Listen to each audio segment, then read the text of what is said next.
death, something that's been on my mind quite a lot recently. And while some people say that death and taxes are the only two things that are promised, that's not true. Depending on where you live on the planet, you may not have to pay tax. And not everybody does, no matter where they live. But that's besides the point.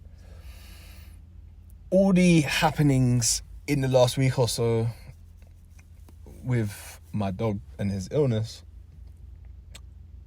has led me to ponder death quite a lot. Death is something that I am personally very well acquainted with, having lost quite a lot of loved ones in the short time I've spent on this planet.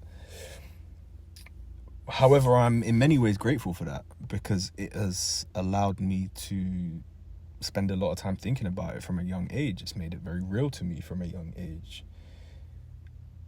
And the reason why specifically it's been on my mind this last week was because of the fear of losing my dog.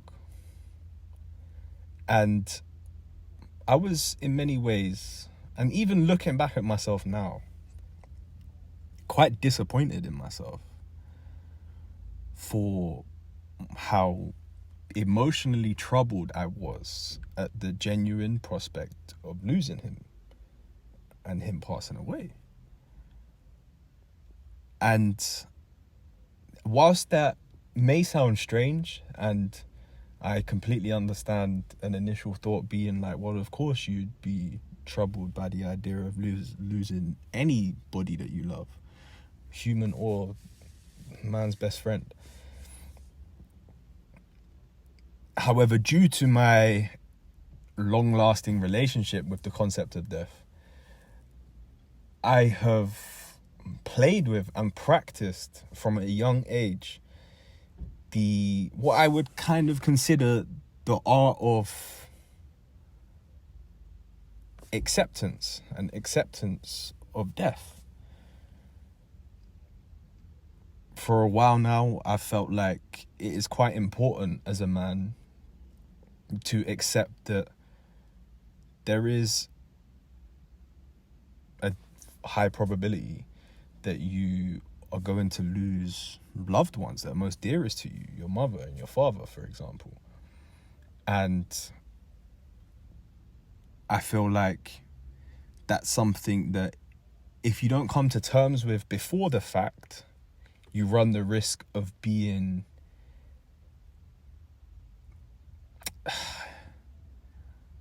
dare I say, overly damaged when the experience bestows itself upon you. And this isn't me sitting here and saying or claiming in any way, shape or form that one should be unaffected by the death of a loved one. No. That is not what I'm saying. However, I personally don't believe we are served, especially as men. I'm not, as I've disclaimed on this channel many times before, I'm not a woman, I am a man.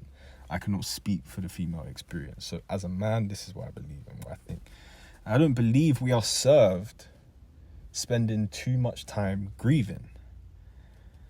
And I partly learnt this from my father and observing my dad just throughout life in general, and him having experienced the experience that he has,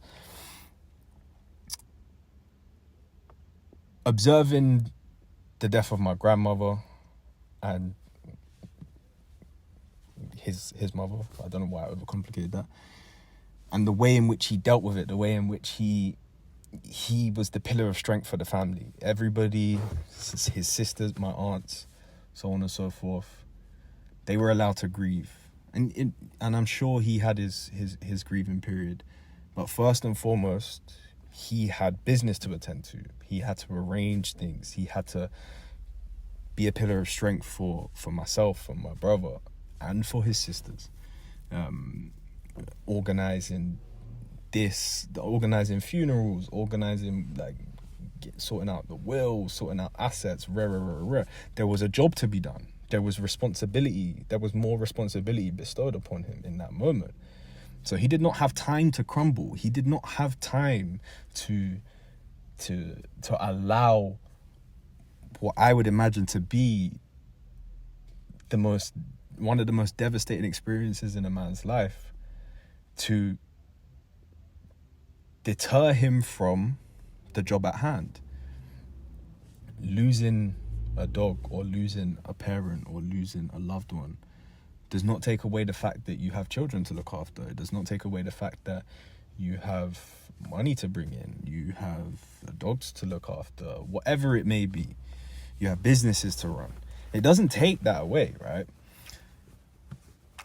And I personally believe, whilst I'm yet to experience having somebody or something pass that I care about, that I have come to the acceptance that they're going to pass and have prepared myself for that situation. Whilst I'm yet to experience that, I believe there's no better way to prepare yourself for that. The mind is a very, very powerful thing. The body literally reacts to things that we imagine in the same way that it would react chemically to things actually happening in the physical world. You imagine yourself, example for me, I imagine myself setting up on my blocks for a sprint meet, which I used to do quite a lot when I was younger, in my early teens.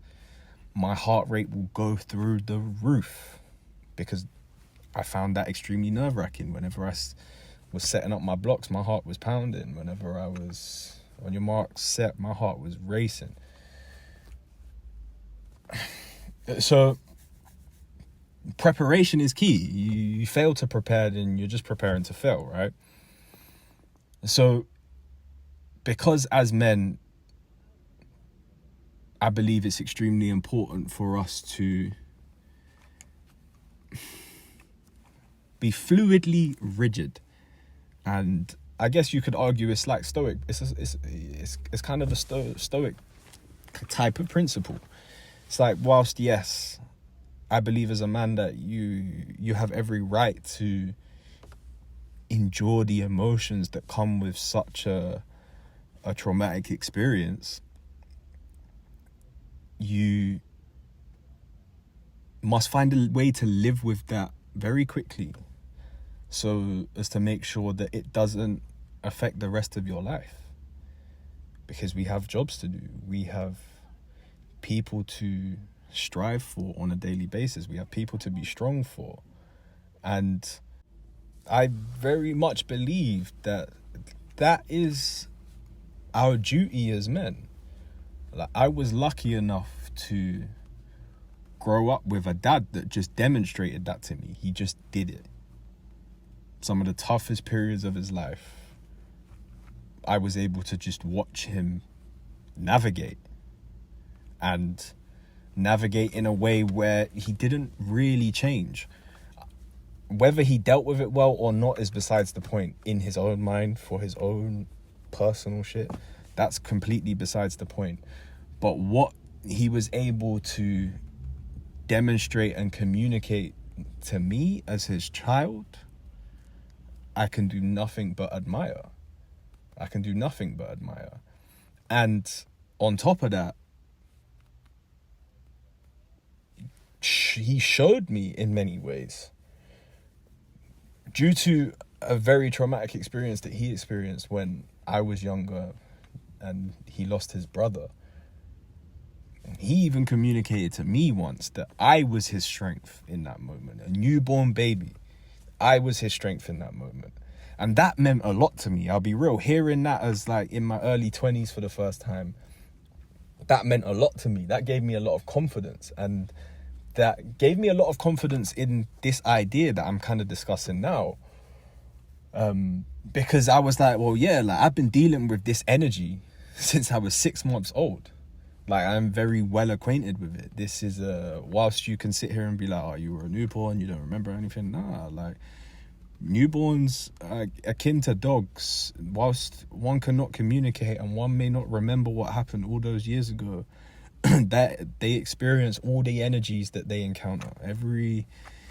Everything that they encounter is felt. and has endured. And that gave me a lot of strength. It gave me a lot of confidence and a lot of strength. However, when I actually took a step back and looked at it, I realized that, no, Dad, no. I wasn't your rock. I wasn't your strength. I was your reason to be strong.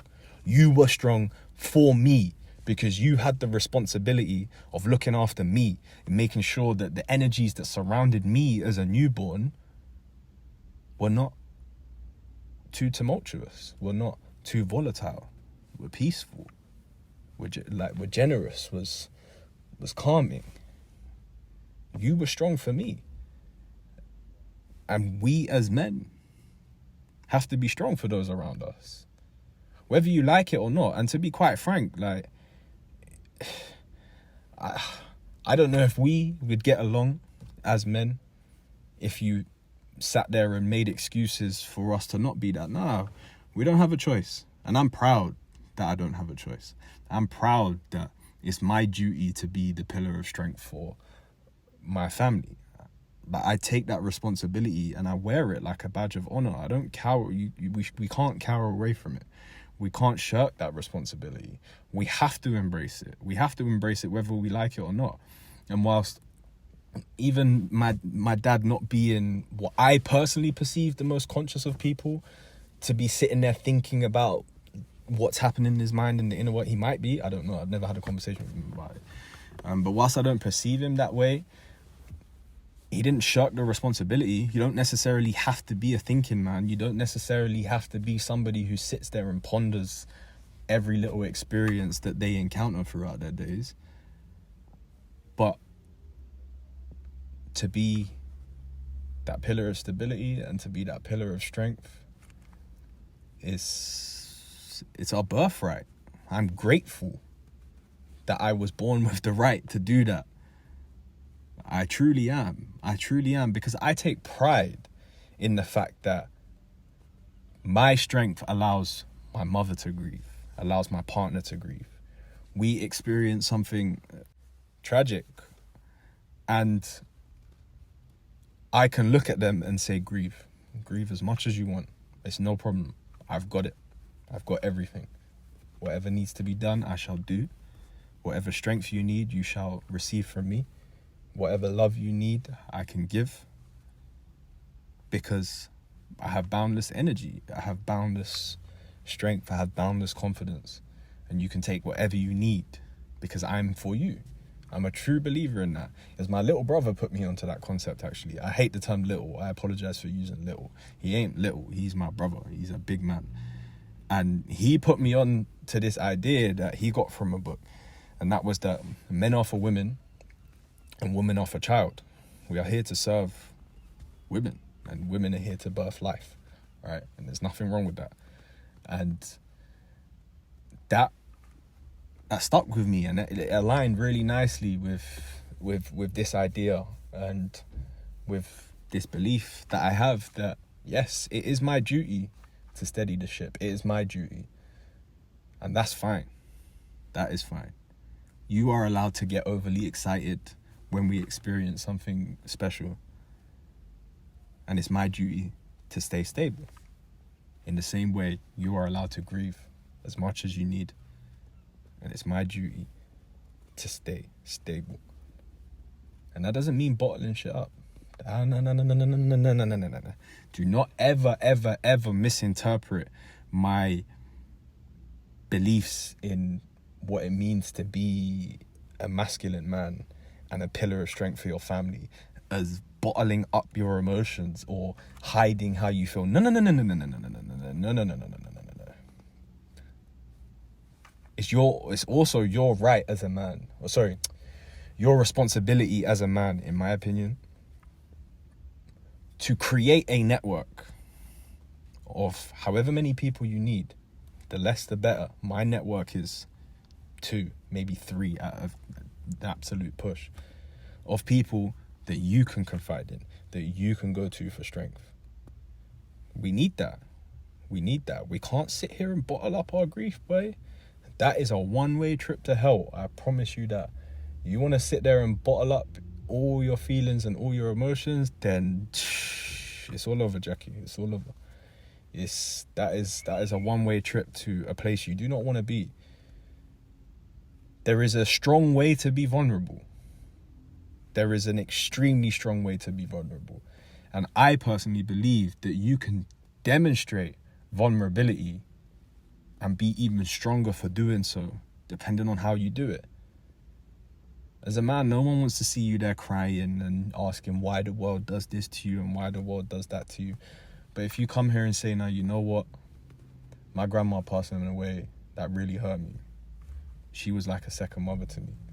Not only did I spend countless hours with her, not only did she play a huge part in raising me, but I also sit here on a regular basis and think about, wow, I wish I'd learned this from her. I wish I could speak to her about this. I wish we could listen to this song together. That shit's not easy, bro. That shit's not easy to accept. It's not easy to talk about. But if you can't talk about it, it's going to eat you alive. It's gonna kill you. It's going to kill you from the inside out. We have to be willing to voice our emotions and feelings to people, even those people that we were once strong for. It might just not be your turn to grieve. Cool. All you have is your family. In a situation like that, then all right, it's your duty to be strong until they are over their grief. Once they are over their grief, then it's your time to confide in them and express the fact that, it's been tough for me too, darling, don't worry. I've held it down for you. I know my role. I know what responsibilities I have. And I'm so grateful that you've come out the other side now and are learning to live with what we have experienced. And I am feeling X, Y, Z. And it made me feel this way. And I'm still struggling with this and that today. But I have this solution, that solution. I'm still working. I'm still getting this done. I ain't crumbling. That's the key, man. That's the key. And it takes practice. Like, it really does take practice. And I know someone's going to be here listening to this like, oh, who's this kid? Who does he think he is? Fuck you. I'm just speaking my truth, bro. And that was my experience. So thank you very, very much for listening. If you made it this far, you mean a lot. And I love you from the bottom of my heart. And I shall see you tomorrow.